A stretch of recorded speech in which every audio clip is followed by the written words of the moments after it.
Okay? Some CEOs make $100 million a year. They have the same 24 hours I do.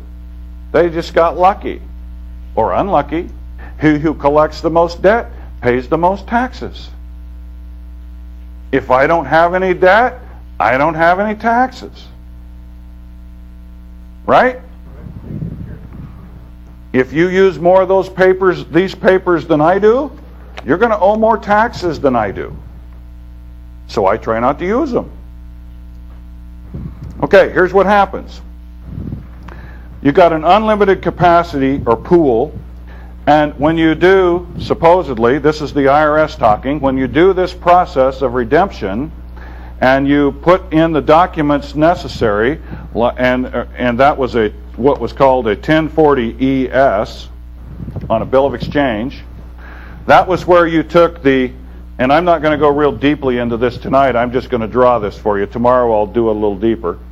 But that was where you took a bill of exchange and an acceptance for value, and you put a 1040-ES in quarterly, and this 1040-ES acted like a pump. And it pumped these funds up here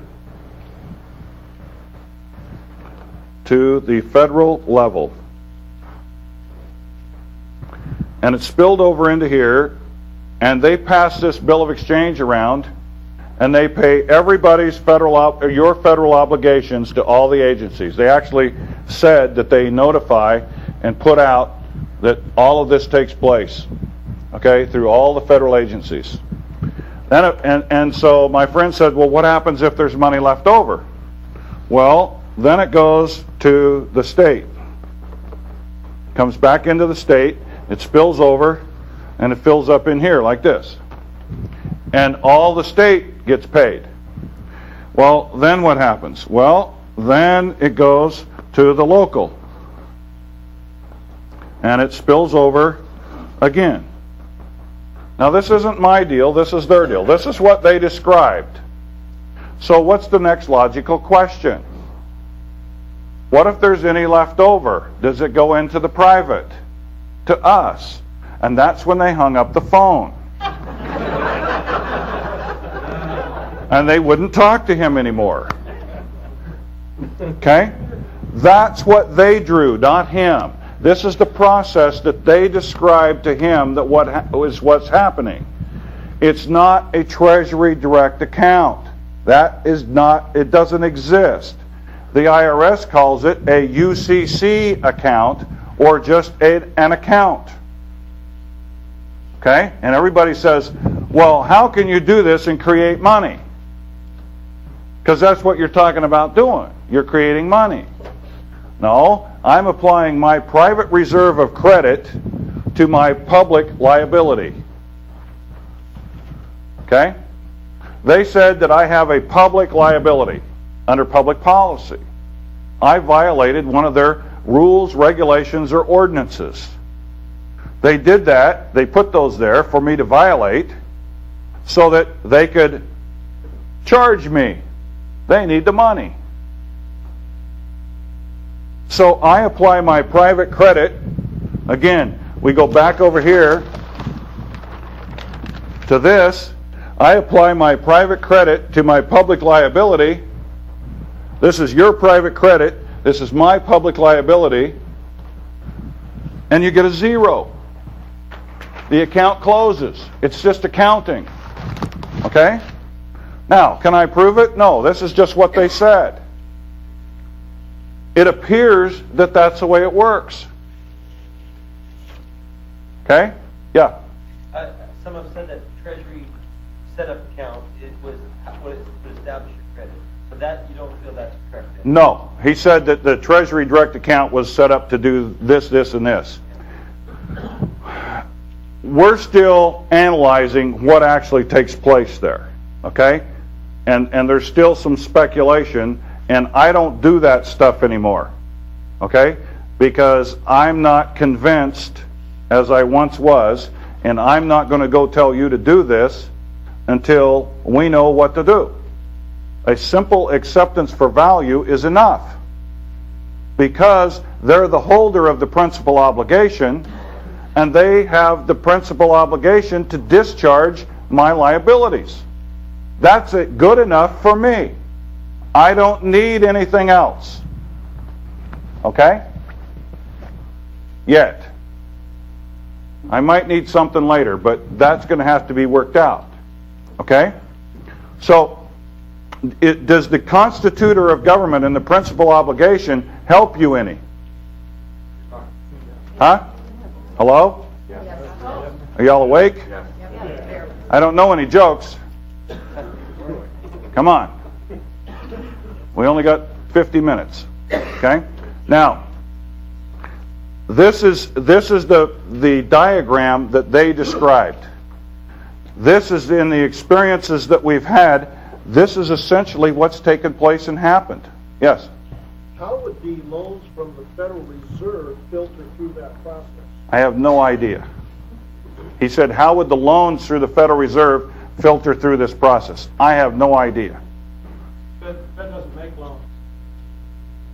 It can only give you what you give it. Your money's created by signature, as Sam pointed out. When you sign a promissory note to create money, and you give them the promissory note, they put it in your account, and give it back to you and charge you interest.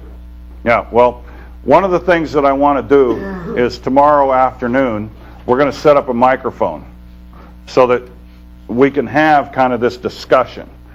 When you guys talk to me, it doesn't come out on the tape, and so nobody else watching the tape is going to know what's going on.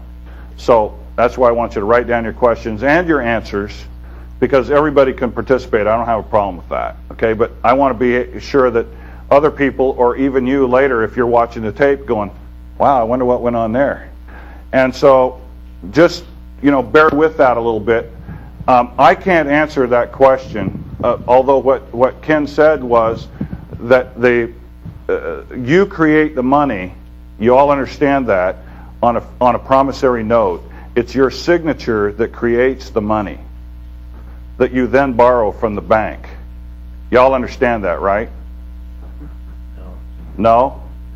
You don't understand that? Are you under the impression that when you go to the bank and borrow money for a car, that you borrow other depositors' money? You're under that impression? Well, Not with a reserve requirement.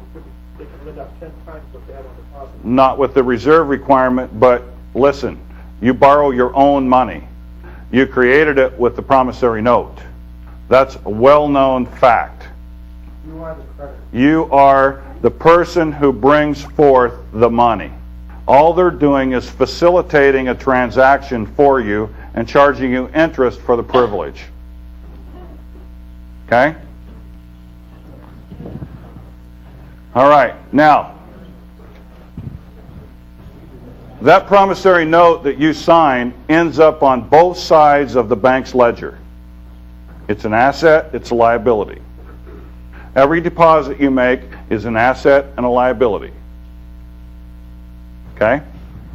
It has to be on both sides of the account. That's why they say checks aren't money in themselves, checking accounts do not contain cash, blah, blah, blah, blah, blah. If you'll write me a promissory note, I can deposit that in my account, and I can write checks against it. That's what they do. Except under the reserve system, where they only have to now keep, I think, 3%, they can loan out the value of that note 33 times. 30 times. They have to, in other words, if you post a $10,000 promissory note, they can loan up to 97% of that again.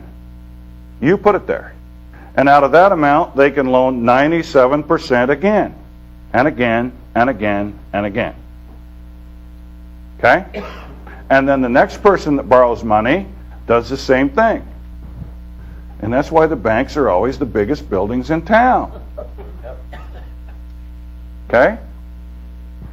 Now, when we take our acceptance and apply our private credit to our public liability, let's say in an IRS matter, let's say that like what they did to me here a month ago. I heard from them for the first time in years.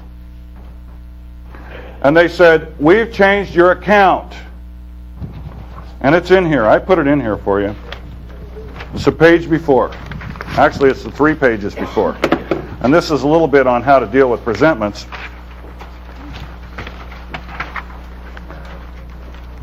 This one here, this crossed in the mail with my letter. It's right in the back. You just go in a couple more pages, and it looks like this, and they sent me a reminder